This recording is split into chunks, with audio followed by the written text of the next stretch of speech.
മാരാമൺ കൺവെൻഷനിലെ ഏറ്റവും സന്തോഷകരമായ കാര്യം എല്ലാ ജാതി മതസ്ഥർക്കും വരാമെന്നതും പങ്കെടുക്കാമെന്നതും ഒരു മതത്തെയോ ഒരു ജാതിയെയോ ഒരു തരത്തിലും വിമർശിക്കാത്തതോ ഉണ്ടല്ലോ, കുറ്റം പറയാത്തതോ ആയ ഒരു പ്രസംഗങ്ങൾ ഇവിടെ നടക്കും. ഇവിടെ നടക്കുന്ന പ്രസംഗങ്ങൾ ആത്മാവിൻ്റെ ശുദ്ധീകരണത്തിന്, മനുഷ്യൻ്റെ നന്മയ്ക്ക് വേണ്ടി ഉള്ള പ്രസംഗങ്ങൾ. അതുപോലെ തന്നെ ഇവിടെ മാരാമണ്ണാണ് ആദ്യമേ സത്യത്തിൽ ഭൂദാനം ആദ്യം ഇവിടെയാണ് തുടങ്ങിയത്.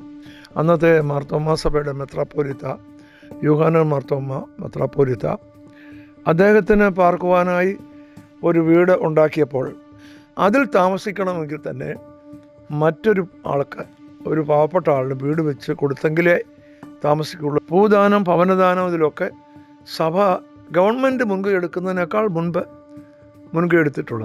അതുപോലെ ഇവിടെ ഒരു പ്രത്യേകത, എല്ലാ സാമൂഹ്യ തിന്മകൾക്കുമെതിരെയുള്ള പ്രചരണം, എല്ലാ തരം സാമൂഹ്യ തിന്മകൾക്കുമെതിരെ ഇവിടെ പ്രചരണം നടക്കുന്നുണ്ട്. അതിനായൊക്കെയായിട്ട് പ്രത്യേകം സ്ത്രീ ശാക്തീകരണത്തിന്, അതുപോലെ പരിസ്ഥിതി സംരക്ഷണത്തിന്, ഇത്തരം എല്ലാ കാര്യങ്ങൾക്കുമുള്ള അതായത് മനുഷ്യൻ്റെ നന്മയും രാജ്യത്തിൻ്റെ നന്മയും എല്ലാം ഉൾക്കൊള്ളിച്ചുകൊണ്ട് ഉള്ള സമ്മേളനങ്ങളാണ് ഇവിടെ നടക്കുന്നത്.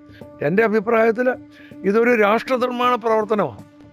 ഒരു നല്ല രാഷ്ട്രമെന്ന് പറയുന്നത് കുറേ തടിച്ചു കൊഴുത്ത ഭീമന്മാരെ ഉണ്ടാക്കുന്നതല്ല. നല്ല രാഷ്ട്രമെന്ന് പറയുന്നത് മാനസികമായും ശാരീരികമായും ബൗദ്ധികമായും വളർന്ന ഒരു സമൂഹത്തെ ഉണ്ടാക്കുന്നതാണ്. ഉത്തമ പൗരന്മാരെ ഉണ്ടാക്കുന്നതാണ്. ആ ഉത്തമ പൗരന്മാരെ ഉണ്ടാക്കുന്നതിൽ ഗവൺമെൻറ്റിനെ പോലെ അതിനേക്കാൾ മെച്ചമായ പ്രവർത്തനമാണ് മാരാമണ്ണ് നടക്കുന്നത്. അതോടൊപ്പം തന്നെ മനുഷ്യൻ്റെ ആത്മാവിൻ്റെ രക്ഷയ്ക്കുള്ള സന്ദേശവും ഇവിടെ ഉണ്ട്.